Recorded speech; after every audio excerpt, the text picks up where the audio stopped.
اعوذ باللہ من الشیطان الرجیم بسم اللہ الرحمن الرحیم۔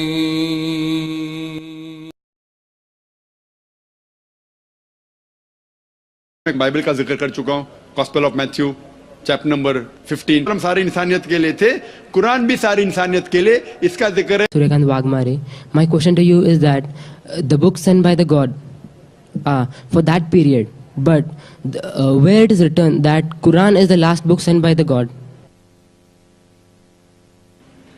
میں صاحب نے اچھا سوال پوچھا ہے کہ قرآن میں کہاں لکھا ہے کہ Quran is the last book sent by God. بہت اچھا سوال ہے۔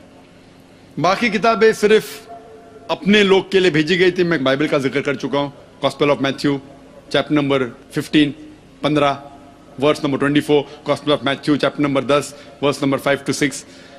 قرآن میں ذکر آتا ہے سورہ احزاب میں، سورہ نمبر 33 آیت نمبر 40 میں، ما کان محمد ابا احد من رجالکم ولکن رسول اللہ وخاتم النبیین وکان اللہ بکل شیء علیما۔ محمد صلی اللہ علیہ وسلم آپ مردوں میں سے کس کے پتا نہیں ہیں، لیکن وہ اللہ کے رسول ہے اور خاتم النبیین ہے، آخری نبی ہے، اور اللہ سب سے بہتر جاننے والا ہے۔ کتاب نازل کرنے کے لیے ضرورت ہے ایک رسول کی، تو جب رسول ہی نہیں آئیں گا تو کتاب کیسے آئیں گی؟ تو جب محمد صلی اللہ علیہ وسلم لکھا ہے قرآن میں کہ وہ آخری نبی ہے، آخری رسول ہے، اس کے بعد کتاب تو نازل ہو ہی نہیں۔ اٹس انڈرسٹوڈ، بولنے کی ضرورت نہیں۔ آخری نبی آخری رسول محمد صلی اللہ علیہ وسلم تھے، اسی لیے آخری نبی سارے انسانیت کے لیے بھیجے گئے تھے، اور قرآن میں ذکر آتا ہے قرآن بھی ساری انسانیت کے لیے بھیجا گیا ہے۔